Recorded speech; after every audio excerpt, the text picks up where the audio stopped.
हा श्री चक्रधर व्याख्यानमालेचा हा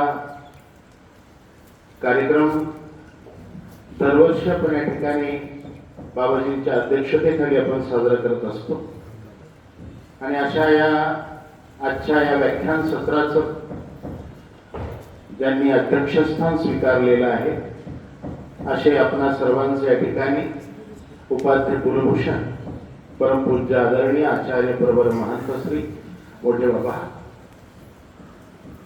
अखिल भारतीय महानुभाव परिषदेचे उपाध्यक्ष, त्याचबरोबर श्री दत्त मंदिर संचालक आमचे गुरुवर्य बाळकृष्ण नाना सुकेनेकर, परमपूज्य आदरणीय महंत श्री अर्जुनप्पा सुकेनेकर, परमपूज्य आदरणीय राजधर दादा सुकेनेकर, परमपूज्य आदरणीय महंत श्री गोपीनाथ शास्त्री सुकेनेकर,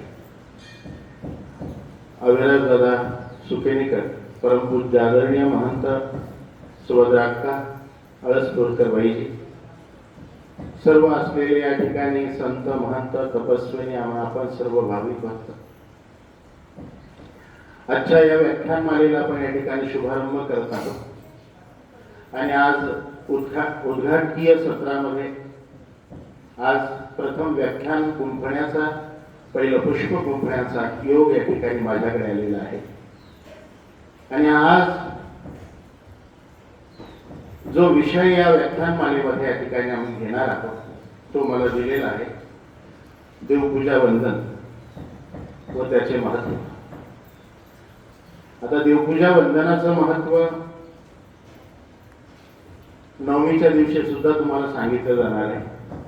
त्याच दिवशी तोच विषय आहे, पहिल्या दिवशी तोच विषय आहे. अशा दोन्ही सत्राला एकच विषय असल्यामुळे थोडाफार विषय सांगण्याचा प्रयत्न आज मी करतो आणि थोडाफार काय राहील तो शेवटच्या नवमीच्या दिवशी आपल्याला समजेलच. देवपूजा वंदन म्हटल्यानंतर सर्वज्ञ श्री चक्रधर प्रभूंच्या निरूपणाप्रमाणे परब्रह्म परमेश्वर अवतार ज्या ज्या ठिकाणी अवतरले, ज्या ज्या ठिकाणी आपले श्रीचरण लागले, त्या ठिकाणी ती जागा, तिथली ओटे सर्व ही अगदी पवित्र असतात. स्वामी श्री चक्रधर प्रभू आपल्या वचनामध्ये म्हणतात, येथीच्या संबंधा गेले ते तुले ओटे आधी करून नमस्कार केला. परमेश्वराच्या चरणस्पर्शाने पावन झालेल्या जागेमध्ये जे ओटे असतात, जी पाषाण असतात, ती पाषाण सर्व या ठिकाणी पवित्र असतात आणि पवित्र असलेल्या या ओट्यांची या ठिकाणी संपूर्ण ईश्वराच्या परमेश्वर अवतार ज्या वेळेला ज्या ठिकाणी लीला करतात, ज्या ठिकाणी अवतार घेतात, त्या ठिकाणी दोन शक्तींचा निक्षेप होत असतो. एक म्हणजे कृपा शक्तीचा आणि माया शक्तीचा. आपल्या या श्री सुखदानी बाबा श्री क्षेत्र सुकेना इथे आळगावून स्वामी या ठिकाणी स्वामींचं आगमन झालं आणि इथे आल्यानंतर श्री चक्रधर स्वामींच्या चरणस्पर्शाने ही माझ्या पाठीशी असलेली सुखदानी बाबांची स्थानापती, त्या ठिकाणी स्वामींचे श्रीचरण लागलेले आहे आणि परमेश्वर अवताराचा देह, परमेश्वर अवताराचं शरीर हे माया निर्मित असतं. माया निर्मितम परम माया परम, मायेनं निर्माण केलं असल्यामुळे ज्या ठिकाणी ईश्वराच्या मूर्तीचा स्पर्श होतो ती जागा पूर्णपणे माया शक्ती तिथे निक्षेपते. म्हणजे त्या ठिकाणी मायेचं एक शरीर आहे आणि आतमध्ये असलेलं जे मायापुरामध्ये नांदणारं जे ईश्वर स्वरूप आहे, त्या ईश्वर स्वरूपाची शक्ती ही कृपा शक्ती आहे. आणि बाहेर असलेला जो या ठिकाणी मायापुराचा जो देह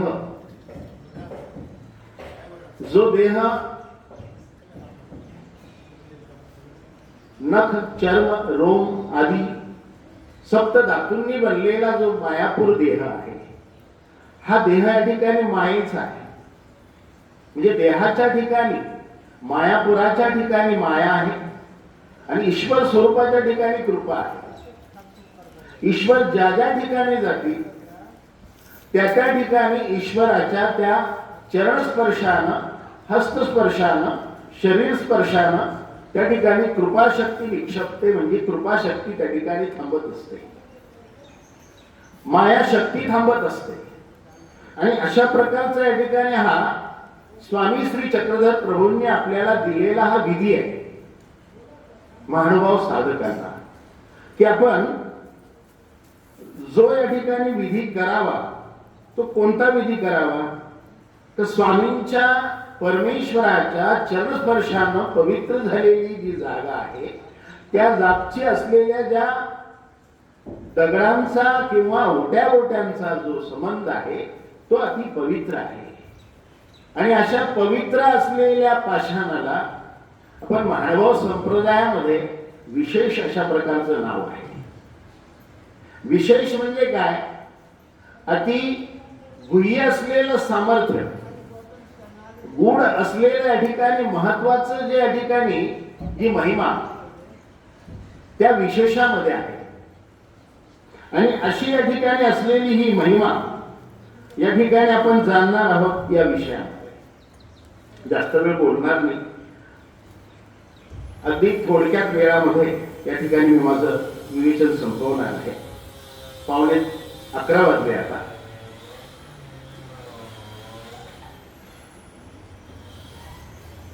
सव्वा 11 पर्यंत मी माझा विषय संपवणार आहे. बघा, परमेश्वर अवतार ज्या ज्या ठिकाणी अवतरतात, ज्या ज्या ठिकाणी लीळा करतात, कारण परमेश्वराला जीवाला 4 पद्धतीनं संबंध दान द्यायचं असतं.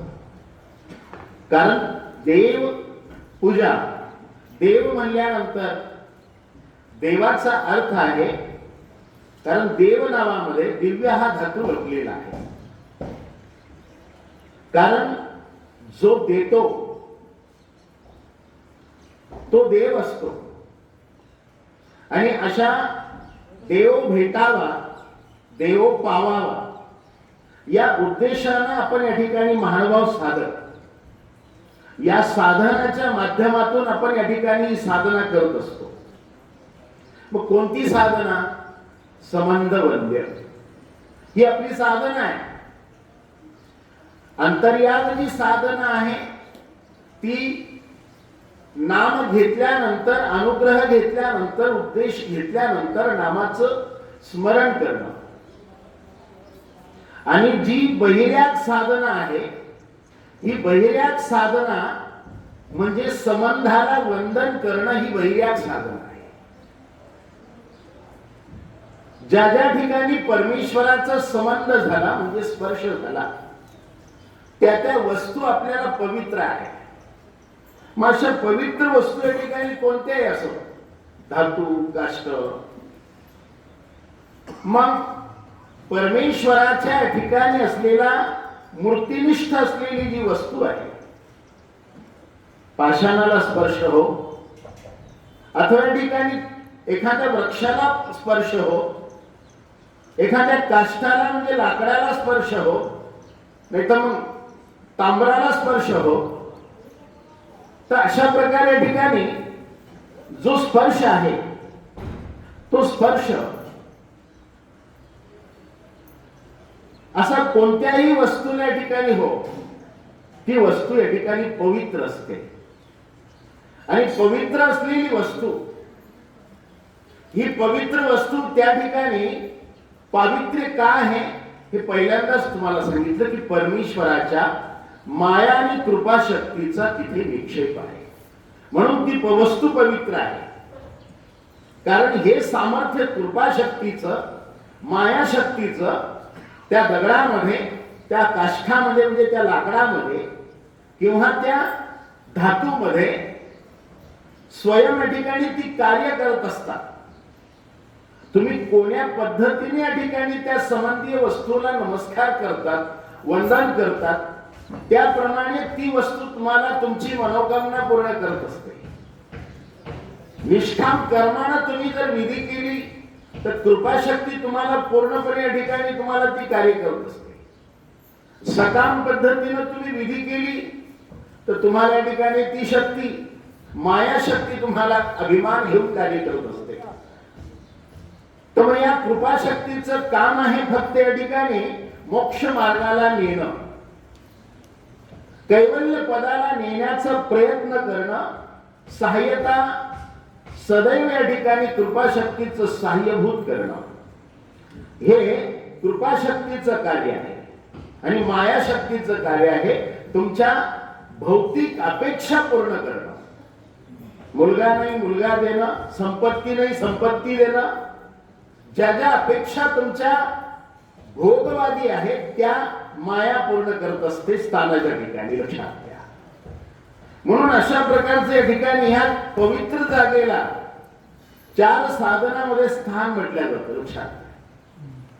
म्हणून या पवित्र जागेच्या माध्यमातून स्थान, प्रसाद आणि भिक्षुक आणि वासनिक या चतुर्विध साधनामध्ये हे 2 वस्तू या ठिकाणी 2 पदार्थ असे आहेत. स्थान आणि दुसरा आहे ते म्हणजे प्रसाद. स्थान म्हणजे ईश्वराचा चरणस्पर्श झालेली अशी या ठिकाणी ती वस्तू आहे. त्यामध्ये ओबळधोबळ असलेले ओटे आहे. मग त्याला एक वेगळ्या प्रकारचा आकार देऊन, त्याला देवपूजा या ठिकाणी बनवली जाते. आणि अशी ही आकार देऊन म्हणजे कशाचा आकार देऊन या ठिकाणी तुम्ही वंदन करणार, की नुसती आकार देणं महत्वाचं नाहीये. त्या ओट्यांना आकार असा दिला जातो की जेणेकरून परब्रह्म परमेश्वर अवतार ज्या लीळा करतात त्या लीळा आठवणं. कारण देवपूजा वंदन करत असताना आपण विधी कसा करायचा असतो, प्रथम हा आचार महत्वाचा आहे. आपण हात सोहळे करणं, कपाळावर कोणीही प्रकारचा केस येऊ न देणं, कपाळावर कोणीही प्रकारचा गंध असेल, कुंकू असेल, टिकली असेल, ते सर्व आपण या ठिकाणी प्रसाद वंदन करताना काढून ठेवणं. कपाळ आपलं स्वच्छ असणं, आपली मनातली ही भावना निर्मळ असणं, या नियमांना फार महत्व आहे देवपूजा वंदन करताना. या गोष्टी लक्षात ठेवा. म्हणून यापुढे या ठिकाणी या ज्या वस्तू तुम्हाला देवपूजा वंदन करताना तुमच्या जवळ ज्या येतात, या वस्तू एक वेगळ्या आकारामध्ये तयार करून तुम्हाला वंदनासाठी दिलेल्या आहेत. आणि या वस्तू ज्या आहे, या वस्तू तुमच्या जवळ ज्या आकारात येतात ना, त्या वस्तू एक विविध प्रकारच्या या ठिकाणी वस्तू आहेत. त्या वस्तूंमध्ये नाम, लीळा, मूर्ती, चेष्टा या 4 प्रकारे या ठिकाणी हे स्मरण आहे. 4 प्रकारे हे स्मरण आहे.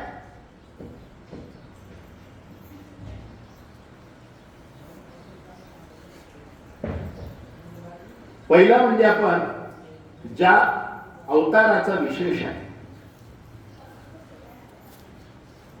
त्या अवताराचं नाम घेणं,